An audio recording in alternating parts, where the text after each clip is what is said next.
As you may know, Ben Fogle is a patron of my charity WECare, and we are so lucky to have him. We met, I think, God, 9 years ago now, when he came out to Sri Lanka to film the first episode of New Lives in the Wild. It feels like yesterday. Officially getting old. But since then, he's become our patron, and he does so much for us. A few weeks ago, he joined me on an Instagram Live where we talked all things WECare, all things dogs, all things Sri Lanka. Excuse me, I've got some very grumbly dogs in the background, don't I? And we also touched on the fact that WECare is struggling a little bit financially. It's not something I really know how to broach the topic of very often, but Ben was able to, pull that information out of me a little bit. So yeah, it's an interesting watch. It's not all like all about the fact that we're skint. There is some fun stuff in there too. So yeah, do tune in if you can. Excuse you, Belle. She was saying tune in as well. It's you can watch it as a video. It could be a little podcast. It's quite extensive actually. So you could just have it on in the background while you're doing all your lovely stuff at home. And hopefully your house is not as dog mad and chaotic as mine. Oh, there's a couple. Oh no, we're good. Perhaps you can pick up where I cut you off, Janey. The work that you Well, yeah, it's really difficult to come out and say it because, like I say, we just try so hard to, well, put on a brave face as well, because we know that, we're not the only ones struggling for money in this world, and there's a lot of hardship everywhere. But it's really kind of hit crisis point now. I don't know if we've ever been at this stage where I'm having to ring you and say, Ben, shit, we're really in a difficult spot. So just all of this run of bad luck has just really gotten us. We opened a cafe earlier in the year in an effort to finally be able to bring in some revenue and not have to rely constantly on everyone's really kind hearts and donations. And within a month of opening that, and it was super popular, is when everything kicked off in the Middle East, and then tourism just died a death in Sri Lanka. So it's almost like every time we just take a little step forward, something comes and gets us and like pulls the rug out from under us. And yeah, it's hard to say this, honestly. It's really hard to say we're struggling this much because it feels like a failure. It kind of is, really, but there's and I don't want to keep making excuses about there being issues and challenges, because that is the nature of the beast, but it just feels a bit relentless at the moment. And the thought of us not being able to do this is just so scary, because there are so many animals that need us. So yeah. So Janey, let me just interrupt. So first of all, I speak on behalf of so many people. It's certainly not a failure. Just because you are struggling, that is, the reality of charity work. That's the reality of working in countries that, have struggled as Sri Lanka has. And as you pointed out, people are being pulled in so many different directions when it comes to making donations. People are struggling with their own wallets. But perhaps, again, for some people that aren't sure of the work, perhaps you can highlight some of the good positive things that you have been able to achieve with WECare over the last decade or so, because there have been some amazing successes. Well, yeah, there has. The team have done an incredible job. So we've helped over 30,000 animals in the south of Sri Lanka, roaming animals that wouldn't really have anyone else to help them. So that's the thing that's in my head. Oh my gosh, they wouldn't have gotten help, But also, I do think we've had a lot of individual successes with our CMVR programs. So we've got these 2 lorries on the road, which are going around the communities every single day, neutering between 30 and 40 street dogs, neutering, vaccinating against rabies, which is 100% fatal. We're still suffering a lot with that, microchipping everybody. We've got a tuk-tuk ambulance. We've got all these things, which I think in a way makes us look so shiny and professional and accomplished. But actually, the way that charity works is that those things are funded. Someone's a grant making organization or an individual says, I want to fund something. So it looks as though we've got all our ducks in a row, but actually we can't pay the electricity bill. because nobody's donating towards that, because it's not a glamorous thing, but we've still got to pay the staff, we've still got to buy the dog food, we've still got to pay the electricity bill. And whilst it might look from the outside like we've got all these achievements, which we do, of course we do, and we're so lucky to be in that position, I do sometimes think it makes us look like maybe we're doing okay and it's easy, and it's it almost like the more of these things you have, the more running costs there are, the more worries there are. Like before, it was just me and a tuk-tuk helping dogs on the side of the road, and now it's me with 70 families relying on us. WECare employs 70 people, and so it's not just the animals now; it's the humans, and it's a lot of stress. But we do incredible work. We're the only emergency hospital on the island for street dogs. So there are about 3 million street dogs in Sri Lanka. And yeah, they've kind of got, very few options, very few options. So yeah, the thought of us not being here. I don't want to labour it, because when you watch these charity adverts and they're like, without us, everyone would suffer, and all these kind of lines. And I hate saying that because it sounds so cliche, but it's kind of where we're at, unfortunately.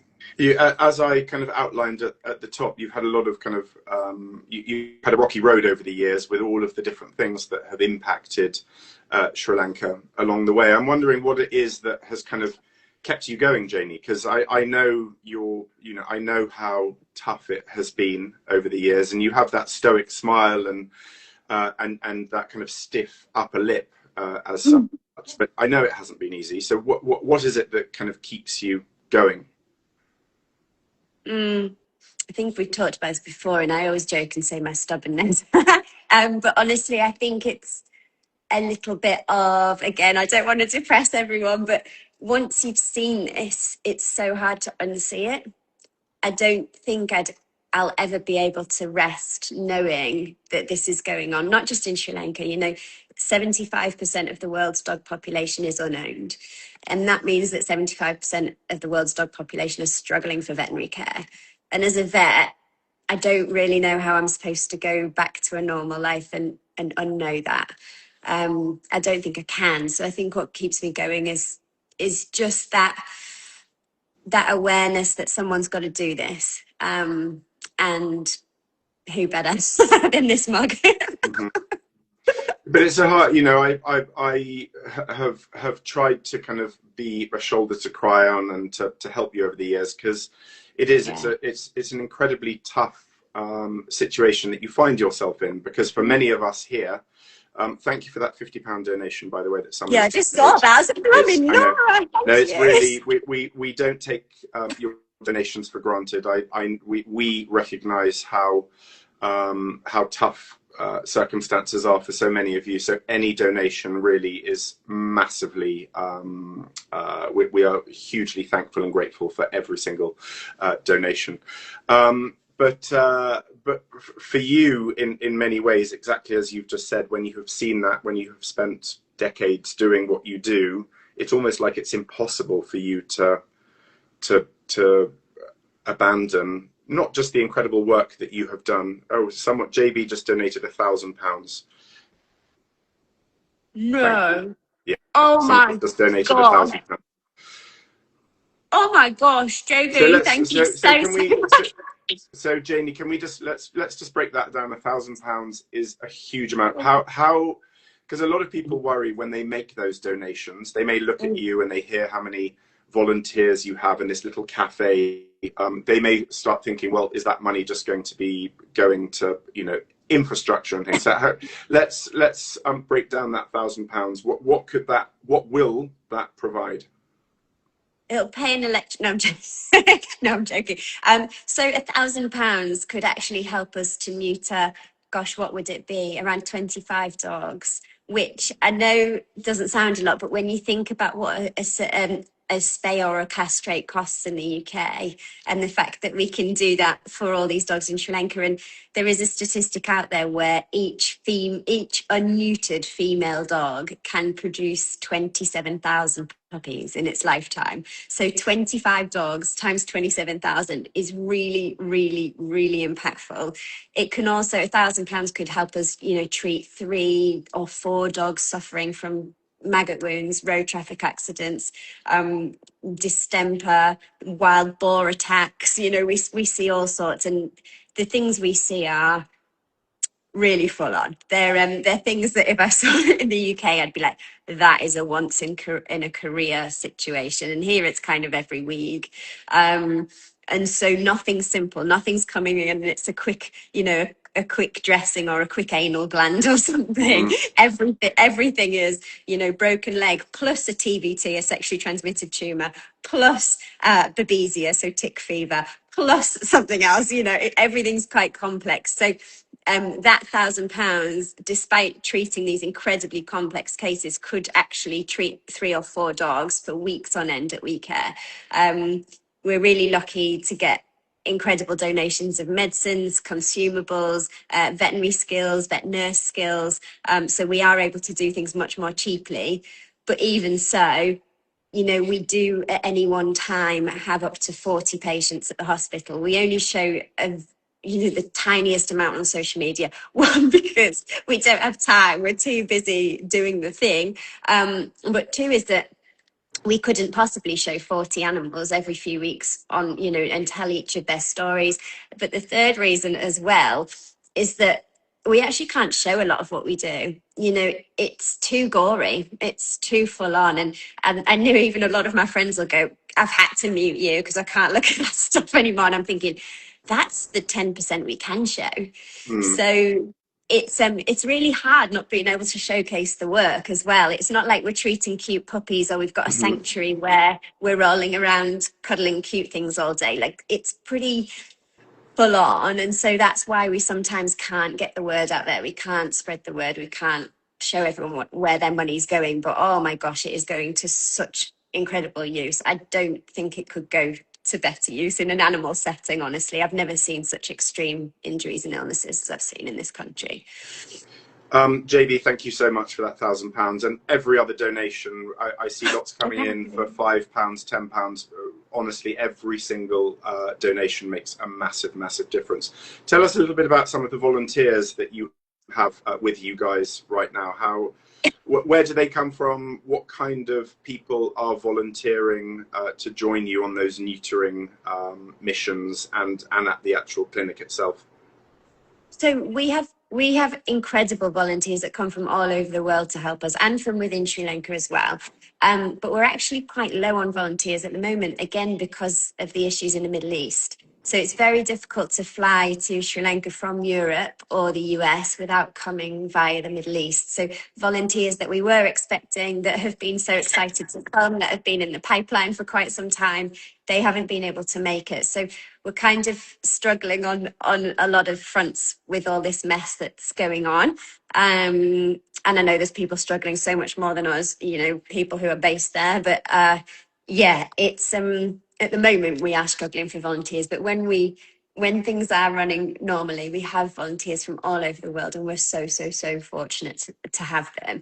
It not only does it help with the work itself, but it also just brings a renewed sense of energy. We can get quite, I don't want to say low. We try and keep things bright and breezy, but it's really hard when you're faced with what we're doing. It's frontline war zone stuff. And I think that it's very difficult to get lost in the sadness of it. And sometimes, to be honest, the death. We do lose actually around 40% of our patients are so critical that they end up dying, or we have to, put them to sleep. And that is such a high statistic. You wouldn't have that in any other veterinary practice around the world, 40% of your patients.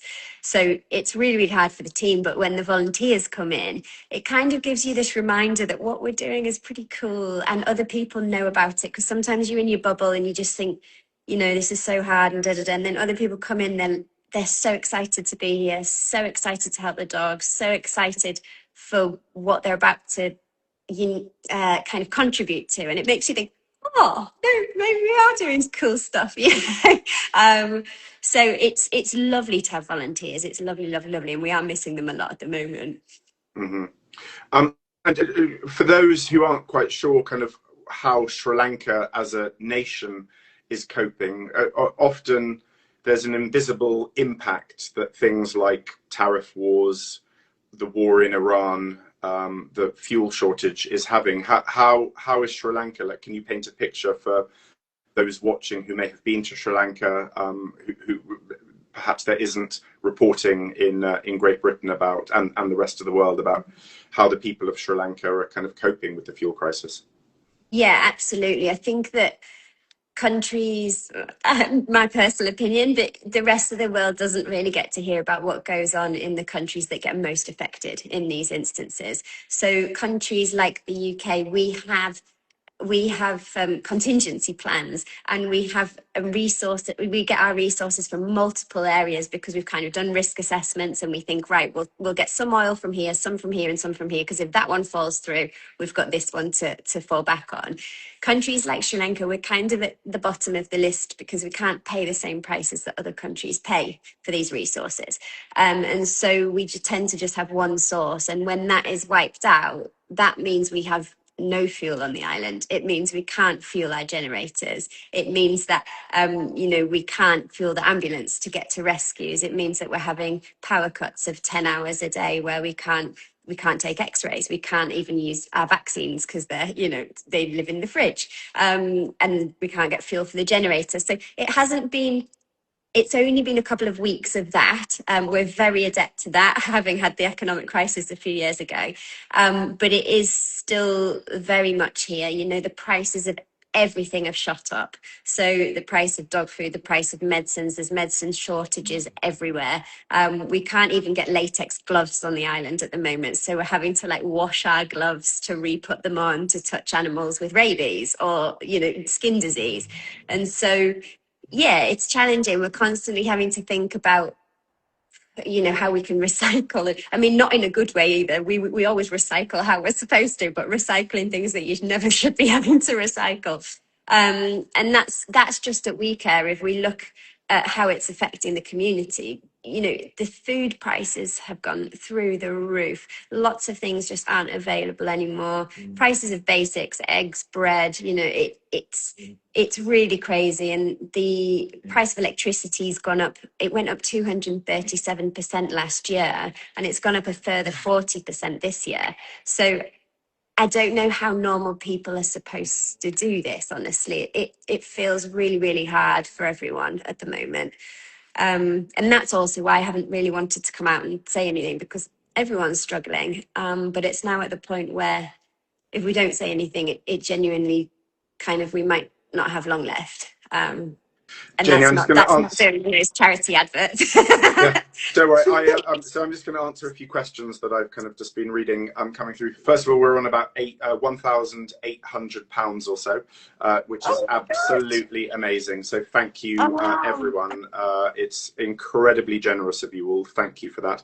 A few people have been saying that for those who want to set up a standing order, you can visit the WECare website, and I think there is a function there where you can give a small amount, perhaps the amount that you might spend on a coffee out and about each day, even just a few pounds on a regular basis. Do you know what, Ben? Actually, that helps us so much, just knowing there's regular income. So even if it's £2 a month, that is amazing, because we just know we're going to have that every month, so we can plan. We can think, we can pay the electricity bill next month, because we can kind of predict. So monthly donations are honestly the holy grail. They're incredible if they're possible.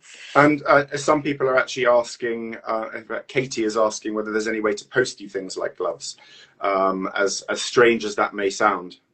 Yeah, well, as strange as my answer might sound, is actually no, because Sri Lankan customs is incredibly challenging. So as a charity in Sri Lanka, as a charity in the UK, you get lots of concessions. So as you know, you get gift aid, you don't pay tax on things, you can get VAT, but there's all these kinds of lovely, lovely schemes. In Sri Lanka, there's nothing like that. You actually get taxed on donations here.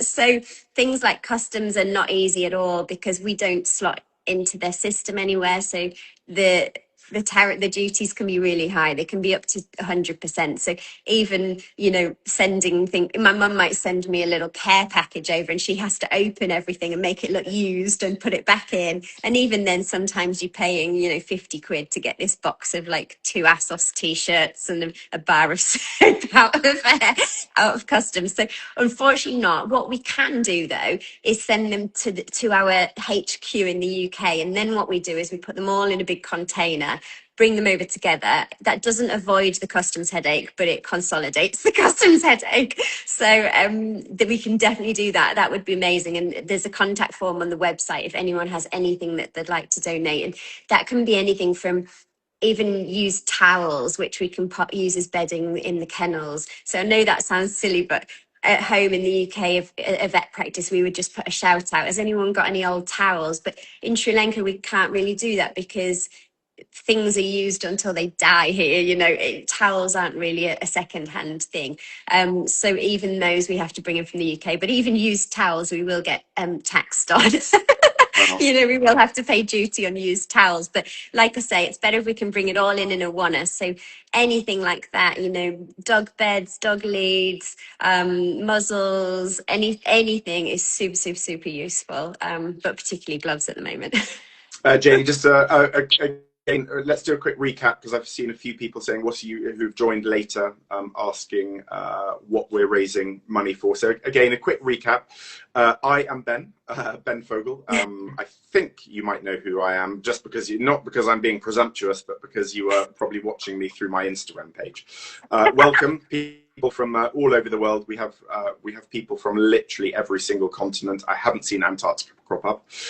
And this is the incredible Janey Lowe's. And Janey runs an amazing charity called WECare in Sri Lanka, basically providing veterinary care for the millions of street dogs that live without owners. Largely, we can actually get onto that. That's an interesting kind of concept, yeah. But largely without owners. An amazing statistic that 75% of the dogs in the world have no owner. So just think about that if you are a dog lover, which, as many of you know, I am. I'm the son of a vet. And I've been a very proud. By the way, someone's just said I'm Damien from Antarctica. I just saw that. I like your game there. Anyway, that's a quick. Again, to add to that recap is that WECare have been providing incredible care for many years. But times are tough for charities all around the world, particularly for Janey in Sri Lanka, and WECare are really struggling with a donations shortfall. Basically, to put it in a nutshell, there are plenty of expenses. I have been out there a number of times, and I have seen firsthand. A lot of people want to know where the money goes. Can they, if they make a donation? I've seen a number of people. It's Wilfred's birthday. £30. Thank you so much. Thank you, Wilfred. I've just seen that. A lot of people want to know how much of that money donated actually goes to you. I think there's a lot of suspicion. So everything does. There's a lot of suspicion about third-party donations. Wilfred Jenkins came to your show. Shout out, hello, Wilfred Jenkins. I see lots and lots of things. But thank you very much for that donation. Yes, listen, if anyone wants to make a donation and wants a proper name check, will you do that? I'm trying to multitask here, so chatting to Janey, and I will keep an eye out for messages coming through. But yes, you will definitely get a message. Where to donate? There should be a link, Rosalind. On as you're watching this, there should be a link somewhere there. You can also sponsor specific dogs. If you go on the WECare website, you should find that on the WECare worldwide page. You can actually make a sponsorship for a specific thing. Woolham and Mittens are sending another £10. Thank you, Woolham. Oh, thank you. Absolutely amazing. So yeah, so that's a little recap on why we are having. I wouldn't call this an emergency little interview, but you know, there's a lot of charities out there working behind the scenes. A quick, I go back to where I was going. I have visited WECare, And I can tell you, hopefully, you trust me for what I see and how I tell the stories of the places I've been, the people I've met, and I was and continue to be so impressed with WECare.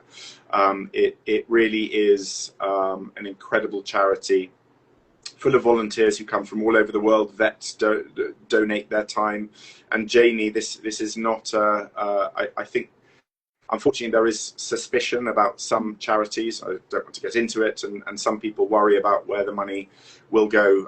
Teresa from Northampton's just donated £20. Thank you very much, Teresa or Teresa.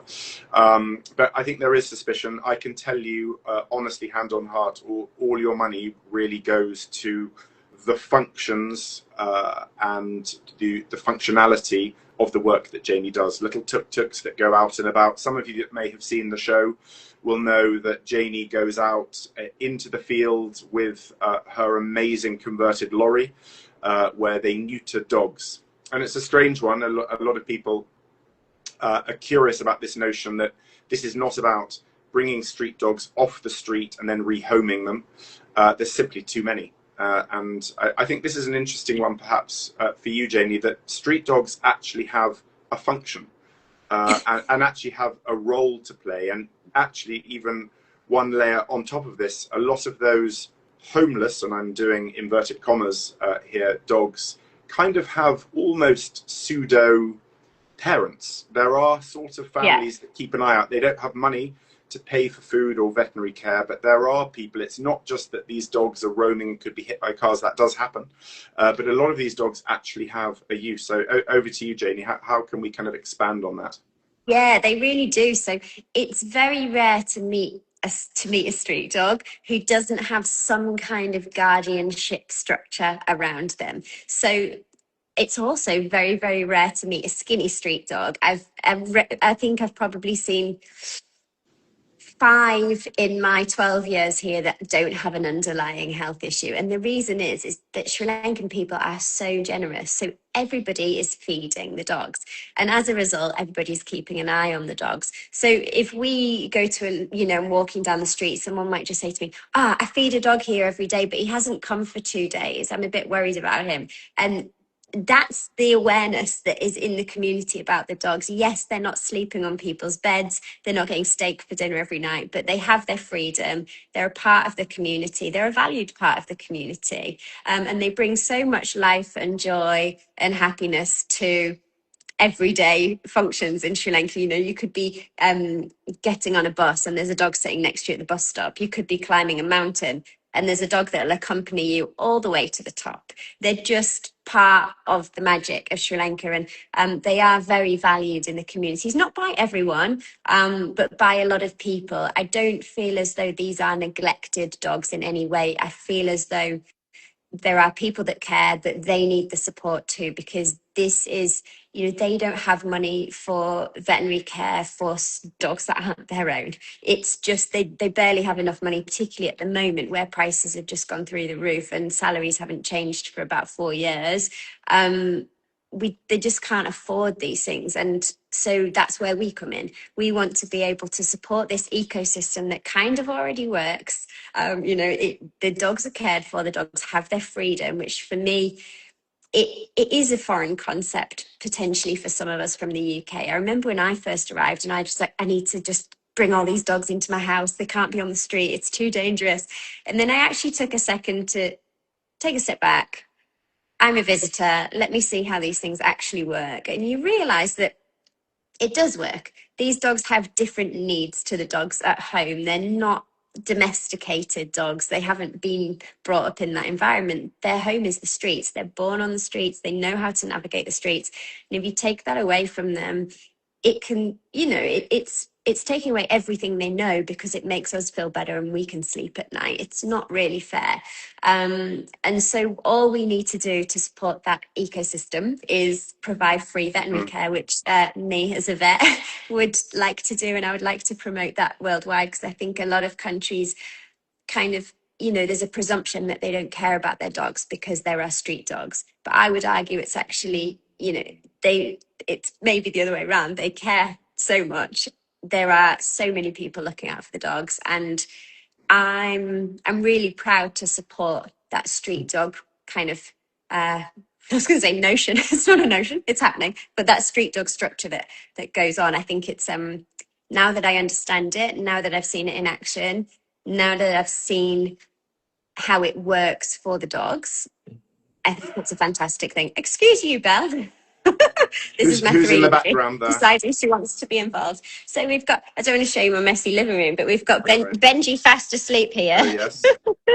And then we've got Belle, she's a 3-leggy who was attacked by a wild boar and hit by a car. So now she lives with me. We've got Lottie over there in her massive comfy bed. And then we've got another one over there that Belle's deciding to shout at Tilly. So how many dogs are you up to now that you're homing in your house? So I've only got 4 now. I think I'm doing quite well. Yeah, I don't know how you don't have about 100 in there, Janey. Quick few shout outs. Annie and Jeremy have just donated £100. Thank you so much. Rosie's donated £5, and I believe we're over £2,000 in donations now, which again is absolutely astonishing. We are so incredibly grateful. Can you kind of tell us a few specific stories of kind of highlights for you over the years? Do you have, are there dogs that you recognize now on the streets, like when you go out? Everywhere. Do you know, it's actually, that's how we give directions at WECare. So we're like, if you just turn right at Baloo, then left when you see Sweetie, and then it's just like, this dog's on this corner, this dog's on this corner. But no, actually, now that I've been here for 12 years, I'm actually going through quite a sad period because the dogs that I know are starting to pass away. And so it kind of feels, in a sense, like the end of an era in that way, because I knew them as puppies. And what has been amazing to see is that I have seen dogs that I've met as 6-week-old puppies, and now they're 12, 13, 14 on the streets. So this fear of dogs being on the street, they can have really long lives there. They can be, you know, they can have really long lives. And actually, street dogs being crossbreeds tend to live forever. I took in a street dog around just before COVID. So what is that? 7 years ago? Oh my gosh. And he was a street dog that I'd met when I first arrived, called Marley. And he's totally bald, blind as a bat, deaf as well, living on a main road. And so when he turned, and I knew at this time because a lady feeds him every day, and she said, he's 10 years old, we call him Marley. And so 4 years after that, when he was 14, I thought, gosh, I really need to take him to my house because he needs to live out his days. He can't be on this road. Like he's blind as a bat.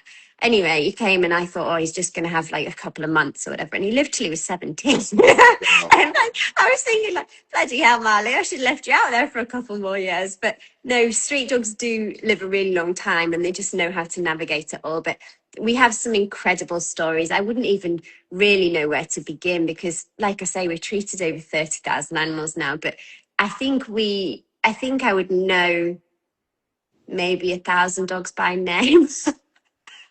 Which is just, it's so nice. You know, everywhere you go, there's a dog, which is incredible. But I think I'm also getting to the point where everywhere I go, there's a bit of a bad memory as well. Because I'll be like, oh, that's where so-and-so got hit by a car, or that's where. And so, yeah, all a bit familiar now, and has its pros and cons. But I think I saw someone write in the comments, is there a book? I do have a book. I can't believe I do have a book, but there's loads of stories in there. Each chapter is about a different kind of dog, so that's a really good one. And then actually we've just launched, well, not just, but recently launched a YouTube channel as well, which I was a bit skeptical about to start with because I was like, oh, you know, and another thing. But honestly, what it's enabled us to do is really tell stories in detail. So tell each dog's story, not with a 30-second reel, but actually going into how we treated them and how it felt and, you know, how we managed to pull them back from the brink. And so I'm really enjoying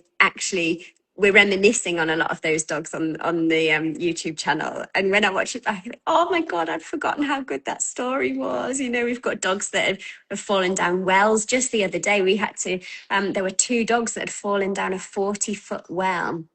And we stood there probably for about an hour and a half, just staring at the bloody thing, thinking, how do we get down there? It's not like at home where you can call mountain rescue or call the fire brigade or anything like that. We called the police and they were no help at all. And I said, what if it was a child? And they were like, eh. Like nobody knew what to do. So in the end, we tied two 20-foot ladders together and climbed down. I didn't go. I wasn't allowed because I'm doing my dog jog in October. So everyone was like, we can't risk Janey. She's the money cow. They're making me run 600 kilometers. So we need to save the legs. But yeah, we managed to get these two dogs out absolutely unscathed, which was crazy. Janey, Crazy, we are crazy. up to, and everyone watching, we're up to £3,336. I believe I saw from JB another £1,000 has been donated from his company. So No that has shot way. up suddenly our donation. So thank you. Apologies if I have missed that. Anyone that's made donations, please send me a message again so that we can thank you personally. Incredible rescues. I just going back on that idea of these street dogs living very long lives. I think when I first visited you, Janey, as an animal lover myself, I kind of always feel a dog has to live in your home, in my case on my bed, and it has its food that it likes to have and the lead, and it goes everywhere with us. But actually there's something rather beautiful that dogs, and I present this to you, do you think they live happy, fulfilling lives kind of on their own? You know, I grew up watching The Littlest Hobo, and the idea of a dog that didn't have an owner kind of filled me with sadness. But actually what you're, Caroline, £20, thank you, Caroline, but filled me with sadness. But actually what I kind of saw is these dogs kind of have groups. They've got friend groups and they go out together. I suppose we call it a pack sometimes, but they kind of live fulfilling lives. Yeah, I could not agree more. And this is coming from feeling the same as you when I arrived here. But they have a whole community. They have their mates, and then you'll see them on a mission to go and see their other mates. They'll be trotting down the road, and then they'll go and see, the guy that feeds them at the roti shop and say hello. You'll see them sitting outside the kotu, the kind of fast food stores on an evening, and they're all just sitting in a row waiting for each person to come out and give them something as they go. And they will, everybody's feeding, everybody's loving it. It's a community. They're never alone. It's very, very, very rare to see even a human being here alone. Like Asia is all about community, and that extends to the dogs. It's I think actually, to be honest, I fear that dogs in the UK might be a little bit more lonely, honestly, while we're out at work all day, for example, and we decide when they get to go on a walk, and they live their lives around our decisions and our lunch break. Whereas these dogs, they have their own agenda, they're cool, they're doing their thing, and they've got autonomy over their own lives. And of course, that comes with some risk. Of course, it does. I can't say that I feel that comfortable seeing them hanging out on the main road and chasing, bikes and things like that. But for me, it's kind of a risk benefit thing. And I think the benefits for them are huge. They're a breed in themselves. They're a street dog. They're not a Pomeranian or, a dog de Bordeaux. These are dogs. It's like a gun dog, how they quarter and how they sniff everything and how they retrieve. Street dogs are made to live on the street. They know how to find food. They know how to coexist. They know how to cohabit with other dogs. And it's very rare as well that you'll see, adult dogs chasing adult cats, for example. They all just kind of sit on the roadside next to each other, chilling out, and it's this mutual agreement that we all belong here together. Janey, I'm going to interrupt because we've only got a few more minutes. A few quick things. Fiona, hello, Fiona. I forget how to pronounce it. Meda Gadara. I visited you when I was out there, and I know Fiona is making a donation. So thank you, Fiona. I was actually going to get in touch with you, so you beat me to it. But thank you. Lots of people are being super generous. Businesses in Sri Lanka and worldwide. Again, anyone who is watching this that might work for in the animal sector, whether it is leads or beds or any function of dogs please think about what your company might be able to do. I am very happy to provide my services in some shape or form. If you are able to make a donation to WECare, I would be incredibly grateful. So you can reach out to WECare directly if you feel it's something that you could maybe do, and I'm very happy to kind of share a bit of this, a very tired face, in return. So please reach out. Tell us about, are we calling it, what's your job called again? And tell us a little bit about your big fundraiser that's upcoming. Yeah, so I'm not a runner. I'm just going to preface this with that. I'm not a runner, but I've decided to run from the top of Sri Lanka to the bottom of Sri Lanka. And for those who don't know geography, just how far is that? It's about 630 kilometers, and this it's is not very flat. not flat terrain. I'm going straight over the mountains and down the other side. In theory, let's see if I can actually do it. But we're calling it the Dog Jog, Janey's Dog Jog. And the aim is to raise money to keep us going, but also to build, I don't want to say a new hospital. It is a hospital, but it's so much more than a hospital. It's going to be a rehabilitation centre, and importantly, it's going to be a veterinary training centre, and it's going to have Sri Lanka's very first vet nurse training programme as well. So what we've kind of found in Sri Lanka is that no matter how much we kind of expand or want to have more neutering lorries or want to scale that up, we struggle with the number of vets here. The capacity is not there because there's only one vet school. And short of creating another vet school, which we can't, it's, you know, the next thing we can do is provide kind of post-graduation training and strengthen the paraprofessionals. So the vet, the vet techs, the veterinary nurses, the dog catchers. So that's what we're trying to do. I think it's going to make what we do at WECare a whole lot more sustainable. It's going to mean that we can continue for years and years and years because we're going to have that in-country support. So it's part of the bigger plan. And I just think I'm just going to have to really suffer to get. Everyone keeps saying, why didn't you choose something you enjoy? And I'm like, no one's going to sponsor me to surf. I have to suffer for this. Like, people want to see the suffering. So that starts on October the 9th. And I'm going to run that distance in 22 days, I think, or crawl it, if that's what it comes to. Janey, I've seen a couple of suggestions from running clubs saying, could they perhaps join and do runs where they are in the world? Obviously, not everyone. I'm sure you would welcome people to come and join you out in Sri Lanka. I have been arm twisted if I'm available to join her. Not that I need arm twisting to visit to run 25 kilometers. Yeah, well, exactly. That's not necessarily my forte, but I will, of course, help and join if my diary allows it.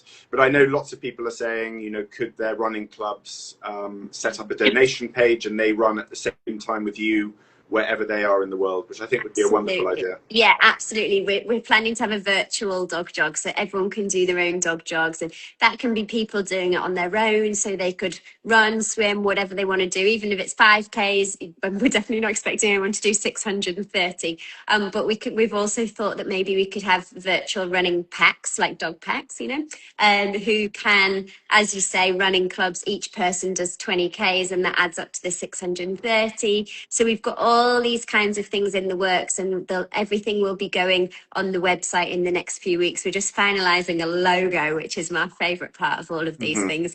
And then we will have it all ready, and we would love as many people as possible to get involved.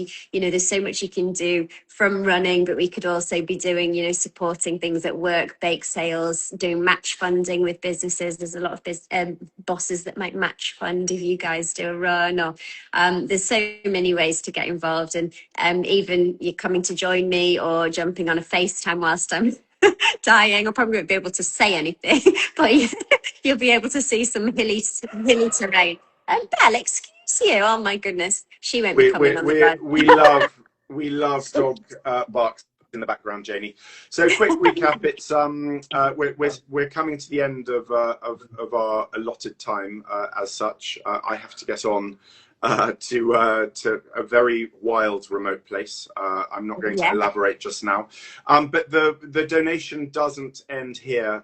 Perhaps someone actually can give me a little recap. I can't see the total donations, but I know one of you will, and you'll hopefully can give me a total that we have got to so far. But what I wanted to say is that the donations don't end here, obviously. WECare really do need your help. Every single penny and pound that has been raised today will go to an incredible charity, Janey, and all her volunteers who really do need your help now. We are at £3,393, I believe. I've seen a couple of different figures there. £3,339, which is absolutely incredible, everyone. What I would say is that please, if you have friends that love dogs, if you work with a company that loves dogs or work with dogs, perhaps you could tell them about this this chat that you heard this evening, depending on where you are in the world, and you can continue to make donations at WECare Worldwide. Give them a follow.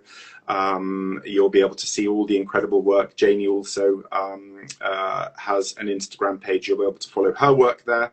I will continue to shake the donation tin and make donations myself as well. But we're really grateful. Although this now says, someone's just said 4,580 now. So I don't know if that is suddenly a large donation has come in. Perhaps it is in a different currency, but if that is 4,580, that is amazing. Fingers crossed that that is, well, there we go, pounds or dollars. It might well be that there's a slight difference in who is watching between pounds and dollars, but every single pound or dollar is absolutely fantastic. So thank you everyone for being so generous. Like I say, please tell your friends and family. I think you can probably watch Janey's episode of New Lives on the World. That sounds like a plug for me, but I think it's more so that you can actually see the incredible work. It's probably on My5, and if it isn't there, hopefully it's on YouTube, and if it isn't, we'll make sure it is. Well, there's two, isn't there? So I think that there's two. Not there's to say two it, but episodes. I think they're both on YouTube. Yeah, they're both on YouTube. So if you're unsure of the incredible work and what an amazing woman Janey is, and how selfless and generous and kind and hard-working she is, please have a look at the film, and who knows, maybe you will be inspired like JB to make a large donation. Yes, I believe that is $4,580, which is just incredible. £3,500 or so. You guys are absolutely amazing. I will keep you posted on the progress of Janey, and the work doesn't end here, and hopefully neither will the donations. Janey, final words to everyone who's I honestly can't believe how generous you all are and how supportive you all are, and it means so much. And again, I don't want to sound like a cliche, but just to get even the messages of support, you have no idea. At the end of a really long day and you come home and you see people just saying, you know, keep going, it means the world. And so does a £2 donation, and so does a £1,000 donation. Thank you, JB. But these are, we're not some big faceless charity. You know, this is me, and this is my dream, and this is everything that I'm pouring my heart and soul into. It's my life. I'm dedicating myself to this, and to have your support, it really does touch me. It's not, like I say, we're not some faceless charity that this is just like another casual donation. That every single thing means we can continue to kind of selfishly live out my dream, and I feel so fortunate that I'm able to help all of these animals because of you guys. So thank you a million times over. Janey, there's a lot of love for you and for WECare out there. Remember, you may be you may be out of sight for lots of people, but your work is truly valued, and that is why so many people have been generous today. That's why I drop everything, even when I'm in the middle of the wilderness, to help. Don't worry, it's my pleasure, and thank you. I hope this amount will help at least in the next foreseeable future, and hopefully we'll be able to come up with even more donations to ensure that this charity not just continues but doesn't doesn't succumb to the extreme financial squeeze that Sri Lanka is experiencing right now. Yeah. Thank you. Yeah. We'll get there with everyone's support. And Yeah. again, just can't thank them enough. And also you, Ben, for always, always having my back, but seeing the value in what we do and how, how impactful it is and how vital it is for the street dogs of Sri Lanka and the community in Sri Lanka. So thank you for being behind us. We really appreciate it. And thank you for everyone who tuned in. You do give them a follow. Good morning from me, everyone. Good evening, good night, especially there in Sri Lanka. I believe it must be about 12:30. Yeah, well done well done for staying up so late, Janey. Gosh, I'd stay up all night for this. Thank you so much. £3,419 is our raised amount. Incredible. You guys rock. Janey, lots of love to you all and all the dogs, and we will see you again soon. Bye, everyone. Thank you so much, everybody. Thank you, Ben.